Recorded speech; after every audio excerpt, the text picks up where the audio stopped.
자동차 사고나 산재 사고를 당한 사람이 손해배상을 받을 때 장래의 소득을 일시에 받게 되는데 그 장래의 기간에 대해서 이자의 공제가 필요합니다.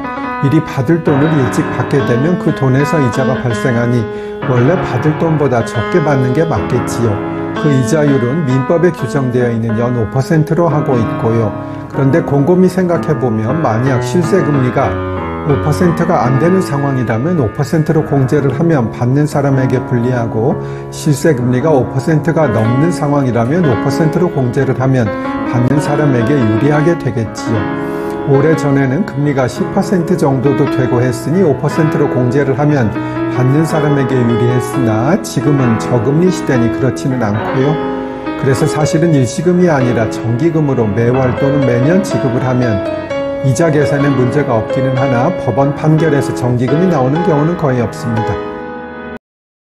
전의 쇼츠에서 이어집니다. 그런데 902회에서 설명드린 대로 장래 받는 돈에 대해 그 이자를 공제해야 하는데 그 방법은 두 가지가 있습니다. 단리로 할인을 하는 방법과 복리로 할인을 하는 방법이겠지요.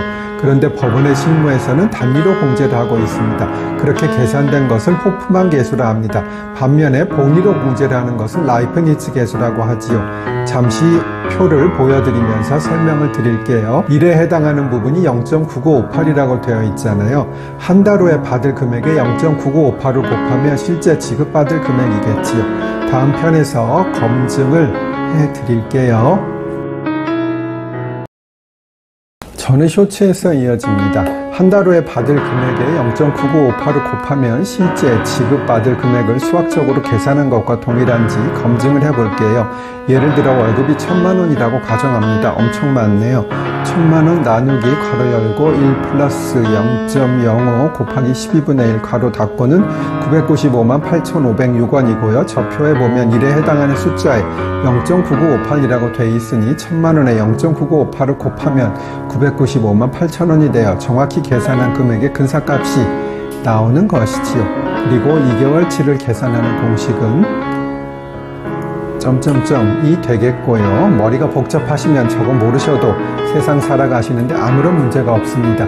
그리고 예를 들어 10개월치를 받는다면 보여드리는 10에 해당하는 개수인 월급액에 9.7773을 곱한 것을 받는다는 것이지요. 전의 호프만 라이프니츠 계수로 다시 돌아왔습니다. 그러면 돈을 받는 사람 입장에서는 단리로 계산하는 호프만 계수와 복리로 계산하는 라이프니츠 계수 중 어느 것이 유리할까요?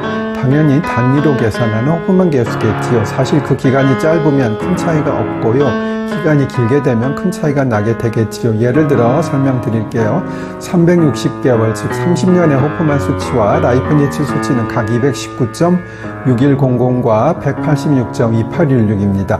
즉 단리 계산이냐 복리 계산이냐에 따라 단리로 계산할 경우 복리보다 약 18%나 더 받게 되는 것입니다. 그런데 사실은 할인해서 받는 경우는 복리로 계산하는 것이 맞겠지요. 그런데도 단리로 계산해 주는 것은 손해배상을 받는 입장에서는 당연히 좋은 것이고요.